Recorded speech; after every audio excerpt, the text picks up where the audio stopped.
নমস্কার, মনির কিচেনে সবাইকে স্বাগত। আমি আজ জিরা রাইস আর রাজমা মিক্স রাজমা বানিয়েছি, সেটাই আপনাদের সাথে শেয়ার করব। চলুন দেখে নেওয়া যাক আজকের রেসিপিটি।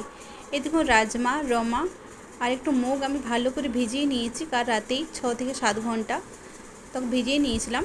আর এখানে আমি কুকারে একটু নুন দিয়ে সিদ্ধ করে নিচ্ছি। আমার সিদ্ধ হয়ে গেছে। আর আমি যেহেতু নিরামিষ করব, তার জন্য পেঁয়াজ রসুন ছাড়াই করব। আর এখানে আমি নিয়ে নিয়েছি সরষের তেল। সরষের তেল গরম হয়ে গেছে, এখানে আমি একটু উপর থেকে হিং দিয়ে দিলাম।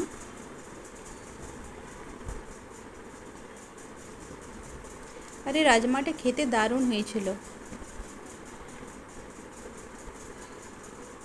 আমি জিরা দিয়ে দিলাম, 2টা কাঁচা লঙ্কা দিয়ে দিয়েছি আর একটা তেজপাতা, আর তার সাথে দারুচিনি। ভালো করে মেখে নিয়েছি। আমি একটা টমেটো পেস্ট করে রেখেছিলাম, সেটা আমি দিয়ে দিলাম। এই দেখুন, ভালো করে আমি কষা হয়ে গেছে আমার। আর আমি এখানে হলদি পাউডার, জিরা পাউডার, ধনিয়া পাউডার, একটু গরম মশলা আর একটু শুকনো গুঁড়া লঙ্কা দিয়ে ভালো করে পেস্ট করে নিয়েছি। আর ভালো করে আমি এটা কষিয়ে নেব। হালকা জলও দিয়ে দিয়েছি, জল দিয়ে কষিয়ে নিয়েছি। এবার যে সিদ্ধ করা রাজমার মিক্সটা ছিল, সেটা আমি ভালো করে দিয়ে দিলাম। এবার এটাকে আমরা কষিয়ে নেব। এই দেখুন, ভালো করে কষিয়ে নিয়েছি। আর উপর থেকে আমি চাপ দিয়ে একটু একটু করে ভেঙে নেব। আর আমি এখানে 1 গ্লাসের মতো জল দিয়ে দিয়েছি রাজমাটিকে ভালো করে কষে। এই দেখুন, আমার কষা হয়ে গেছে। আমি ধনেপাতা দিয়ে আমার রাজমার মিক্স রেডি হয়ে গেছে। এই দিকে আমি একটা কুকার নিয়ে নিয়েছি।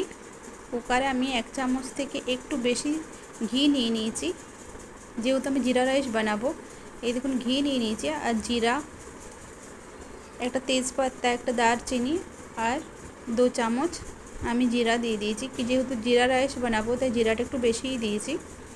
এই দেখুন, চালটাও কিন্তু আমি জিরা রাইসেই নিয়েছি। এই চালটা ভালো করে ধুয়ে আমি 10 থেকে 15 মিনিটের মতো ভিজিয়ে রেখেছিলাম। আর আমি কুকারে দিয়ে দিলাম। একটু নাড়াচাড়া করে নেব, এর থেকে একটু নুনও দেব। আর 3 কাপ আমি চাল নিয়েছিলাম, তার থেকে আমি একটু 3 কাপের থেকে একটু বেশি আমি জল নিয়ে নিয়েছি। এই দেখুন, আমি এবার ঢেকে নিয়েছি। একটা সিটি হয়ে গেলেই আমি নামিয়ে নেব জিরা রাইস। দেখুন, আমার জিরা রাইস কিন্তু রেডি। এই দেখুন কত সুন্দর ঝুরঝুরে হয়েছে। প্লিজ যদি ভালো লাগে তো সাবস্ক্রাইব, লাইক, শেয়ার, সাবস্ক্রাইব করবেন।